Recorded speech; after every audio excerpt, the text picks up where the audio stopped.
Now, we have the honor of welcoming our esteemed Honorable Ms. Meenakshi Lekhi ji, Senior Advocate and former Minister of State for External Affairs, Government of India. Ma'am's advocacy for justice and her extensive legal expertise enrich our discussions today. I would like to request to please, ma'am, come on the stage and enlighten us with your invaluable insights. Thank you very much. Honorable Justice Shri Jhaji, Honorable Anupam Jhaji, Professor in Charge, Shailesh ji, Ajay ji, and members of the faculty, students. I just thought I'll give one introduction which most people do not have, and that is the introduction that I chaired the JPC on Personal Data Protection Act. And I wrote the report, but before the report could be presented to the parliament, I became a minister. So the report was signed by P.P. Chaudhary ji, and he took it forward from there. So that insight into Indian law, insight into what's happening in the world, how data-driven economy is being controlled, how the world is moving, is something one has seen it very close up. And when Professor Jha was speaking, something was going on in my head, and I was just thinking, we are all human beings and we all have intellectual, spiritual qualities. How many of you will like to become Katputli and be called Papus? कोई है भाई? और जो है वो हाथ खड़ा करो. कोई है? कोई नहीं है ना? This streak of sovereign functionality, that streak of independent thinking, all human beings would like to enjoy, isn't it? That's what makes us human. If this quality is taken away from humanity, then that means you become a Katputli and you're as good as a Papu, because you're being told what to do. Time to get up, time to eat, time to sleep, time to write a judgment, time to read a book, or not even that, just feed the data and judgment is written by the computer. How many of you would think that will be a good justice dispensation? Like, let ChatGPT write a judgment. You agree with that? No, right? So we have started something called Fair Algorithm Center. And just there's a very famous scientist we all know and we all revere him, APJ Kalam. So President Kalam, in President Kalam's name, this foundation was established, which is started Artificial Intelligence Center, and we call it APJ Kalam Center for Fair Algorithm. Because during my experience with the JPC, what I came to know is unethical practices of many corporate structures. There's nothing wrong in using AI or computing as a tool. We've all done it. But misusing that to manipulate people, unfair trade practice, because there is a law which deals with fair trade practice. Now, it's not that unfair trade practice is impermissible if I sell you overpriced good one-on-one, but if I covertly use an algorithm to manipulate you and overprice your taxi fare, that is allowed. It cannot be, because overpricing of anything is bad under the law, whether it's done through an app or it's done in person. So we understood that many unfair trade practices are going on. You will be surprised again to know that whole lot of technology is not based in India. Technology is based outside the country. Only by a group of say 50 people, 100 people, the whole country's social media is getting managed. And the money is going out to manage that. There's no taxation happening in the country. So tax laws, if you make money in a country, if I sell you a book, there's GST on it. If I buy a bottle of water, there's GST on it. But if I buy a social service or a social media plan to promote myself, it's out of GST. Should that be under the law? Should that not be under the law? It's wrong for me as to click your pictures and use it under some fake name or publish a poem in your name, or steal your poem and usurp it as my poem. Then I'm violating IPR, right? But if through the AI the same thing is getting done, that is permitted. It cannot be. So what is happening is there is a very slight divide. There is a intermingling of virtual world with the real world. And this intermingling of virtual world with the real world is creating difficulties of adjustment. And those adjustments can only be handled through legal principles, because humanity over centuries have come up with certain legal principles, like freedom of speech, freedom to practice one's religion. If I have a freedom to practice my religion, or if I have a certain God who's my God, and I revere a certain God, but if ChatGPT abuses that particular God, because the feed into the algorithm has been such that all the biases have been fed into the ChatGPT, Hindu gods you can abuse and you don't get punished, but God of other religion you cannot abuse, because it will say it's a sensitive subject. So if you ask ChatGPT to answer you certain questions on these nuances, they will say something about Hindu gods because there is no prohibition. But if you ask the same question pertaining to other gods, the answer will be, this is a sensitive subject, I will not deal with it.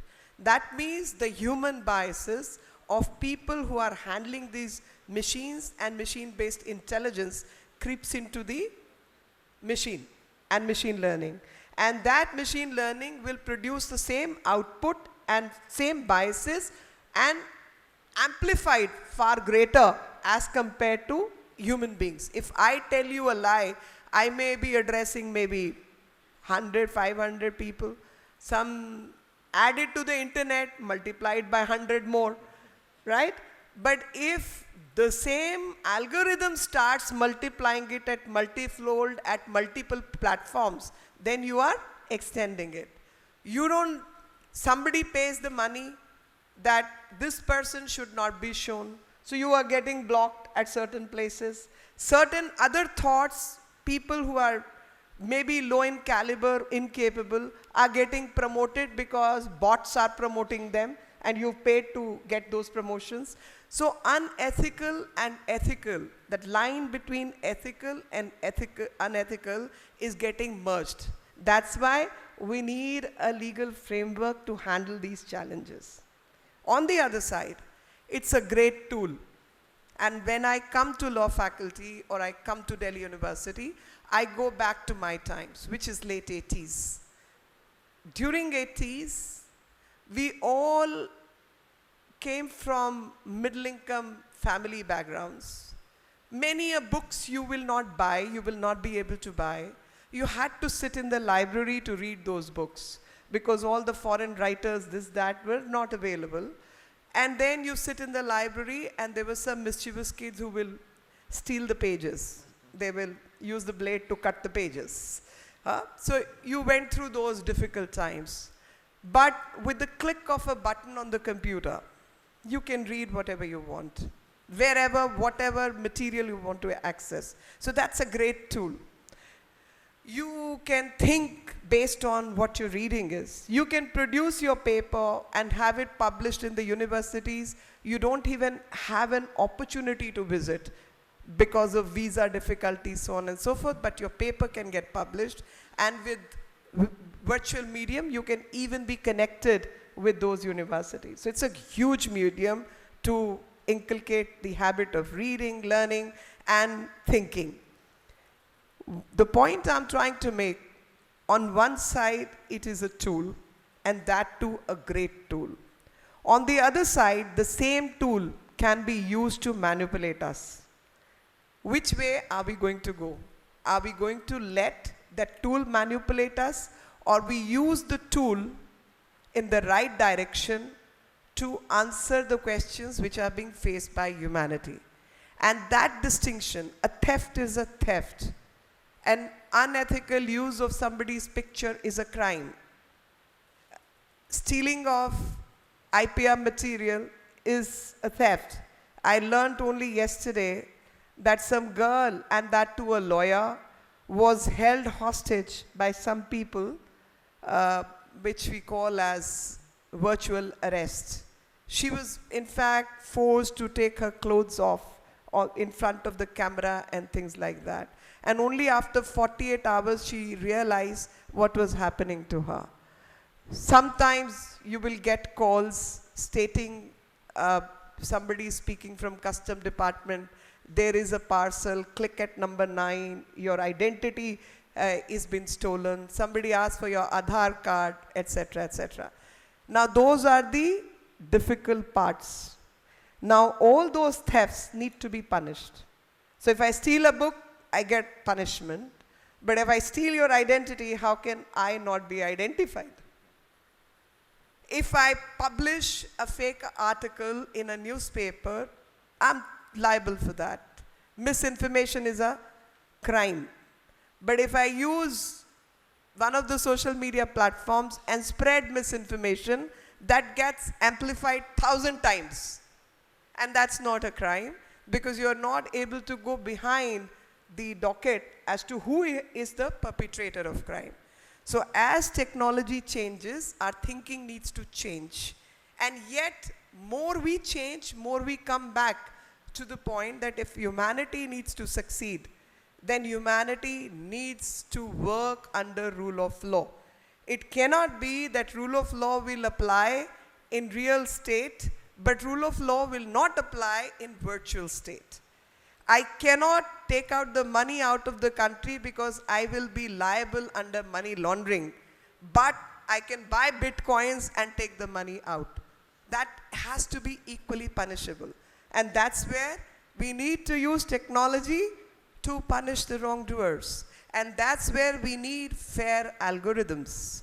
We need fair methodologies. I'll give you 2 more examples. One example is recently, there was a case in US, and in that case, there's a person, colored skin person. He saw the cops. It was a small offense of rash driving, not even rash, but overtaking something. He was told to stop. He didn't stop, he ran away. First offender, hasn't done much wrong, except he got scared and ran away. 6 years punishment. And that 6-year punishment, do you think it's fair? Any budding lawyer who thinks it's a fair punishment? No, right? We all agree on this. It's an unfair punishment. Because there is a concept of proportionality. Human diktat is proportionality to a crime. Based on my color of the skin, based on my gender, based on any of those things, I cannot be punished more than the normal offender can be. In this case, the judgment was written by AI. And this guy was sent for 6 years punishment. Because this happened, Europe got little jittery. So Europe brought a law, and under that law, European Union said that human thinking will not be done by the AI. So under European Union law on especially AI, they have made it mandatory that thinking will only be done by the human beings. You can collect data, you can do whatever, but the thinking part, writing of the judgment part cannot be done by AI, or you have to disclose mandatorily that AI's algorithm is based on this. And when we ask for fair algorithm, I'll give you a second example. The second example is if there is a woman who has low battery on the phone and she calls for a cab. AI has identified it's a woman. You would check it whenever, whichever. I'm purposely not naming the platforms. Any platform, if you're using, knows you're a woman or you're a man. So AI is working, okay? They're capturing the data. So AI knows it's a woman whose battery is low. You will be charged more for the fare. If it is midnight or past midnight and your battery is low and you're a woman and you're standing at a place which is little solitary, you will be still charged the most because your vulnerability quotient is higher and machine is learning that. How fair is that? Is it fair? In real life, if I travel 10 kilometers, I pay X price, whichever time of the day. Now, this unfair trade practice is going on. And when you ask that please disclose the algorithm, the answer is algorithms are IPR based. We cannot disclose. This is my patent. But your patent is bringing unfair trade practice, which is impacting the real people in real life. How can that be allowed? On the other side, and I have done this experiment. Again, I'm not naming the platform. I was sitting with a group of friends, and that is, I'm talking of what? 7 years ago, 7, 8 years ago. And I was saying, your machine is listening. And like, yeah, tu na hyper hai. Like, chal, abhi experiment karte hain. So close to my tab, I say, you know, I want to wear a red dress and a black clutch and red heels. I'll never wear that dress, okay? I purposely did this mischief. In my life, I will not be dressed like that. But I wanted to show these people that this is what is happening. And suddenly, on the platform, cut, come the advertisements. Dress is available, shoes available, color is red, color is black, clutches, buy. And I said, करके देख लेना भाई, कोई भी करके देख लेना. Your machine is listening. How fair is that? Pushing you to buy certain things. Where they are checking your interests. They are checking your timing. They are checking which hour of the day you're on the net. What you're thinking, and then manipulating that, making a pappu out of you. अभी नहीं खरीदना यार, वो ज़बरदस्ती तुम order करोगे. That's why I ask कि कितने लोगों को पसंद है कठपुतली बनना? पसंद है किसी को?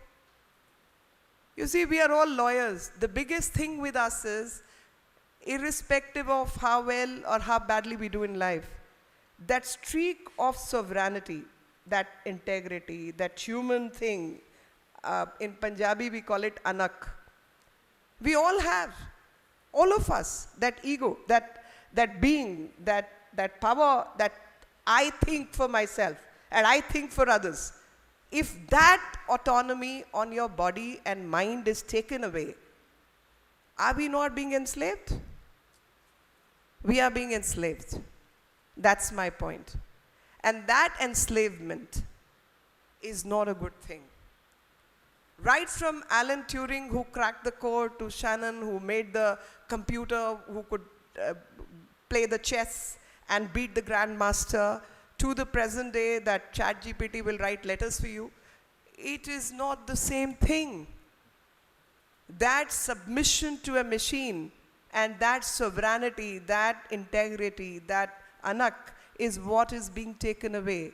and you're being enslaved. I think human beings need to remain awake to that learning process and use AI and use all these things as a tool rather than be submitted to the tools and become the papu.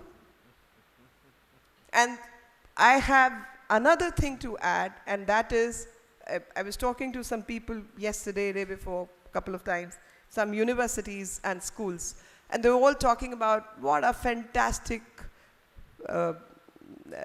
arena, smart classroom, so on and so forth. And I told this girl, I said, look, if I were to be asked, I will take out the smart classrooms. I will ban the internet for school kids because I want them to think. The smart classrooms are producing unsmart kids. And I compare myself with my mother. I always say my mother was far smarter than I was. Her calculations were far superior than I had. She could count half, quarter, two-third, like this, because we learned mathematics differently. She learned mathematics differently, and she used to say adha pawa, adhaya, dhaya, etc., etc. And 1 second she will say itna paisa hua. Are bhaiya galat bol rahe ho, itna hua. And I'm like, yeah, how does this woman do it? So mental maths, which Indians were so good with. The tables we were so good with. Numbers we all remembered. And worst is when we all got cell phones in our hands, we forgot the numbers in our heads. So I come from a generation which had seen a kala wala telephone, उठा के कमरे के कोने में जाके उठाना पड़ता था, घर से बाहर निकल के पड़ोसी को आवाज़ मारनी पड़ती थी, मल्होत्रा आंटी आपका फ़ोन आया है, एटसेट्रा एटसेट्रा. तो वो चीज़ों की वजह से कुछ नंबर भी याद होते थे, कुछ नाम भी याद होते थे, एंड अब वो सब हम भी भूलने लगे. So smart technology is producing unsmart people. I want smart people to be produced. So using AI, like distance learning for example, there are kids who are sitting in the interiors, who may be brilliant kids, brighter than the brightest, but they have no access to education. We need AI for that. We need smart classrooms for that. But what you get when you play in the sand, when you kick your friends or your friends kick you, that learning can never be replaced in a smart classroom, and that learning needs to continue. So using technology as a tool has its benefits, but being victim of the same tools has its disadvantages, and all the data that we keep feeding in. So localization of data is another important aspect on which India needs to work. Last point, that while there is ample conversation happening in the country on the software part, because our progression has been on software designs, and fortunately, all the Googles of the world and others have been designed and worked upon by the Indian scientists or Indian engineers. So we know the techniques, and we are very, very smart, and we are very, very good. But in this entire process, we were doing the coolies job. So we became coolies only, carrying the burden of others. But we lost out on the hardware. And today, what has happened in Lebanon has taught us that if a pager can be a target, imagine what all targets are possible. So we need to work on hardware, because all the dangers of AI, intelligence gathering, spying, etc., lies not only in software, because I gave you the example of platforms and so on and so forth, but it gets done by hardware also. And that's where the engineering skills will have to shift to the old skills, electronics, electrical, civil engineering, and we need to go back to those skills which we have missed out over a period of time, because the money was on the soft skills part or software creation. With these words, thank you very much. Let's keep innovation alive. Let's keep thinking alive. And let's be smart or not let anybody make a papu out of us. Thank you. Jai Hind.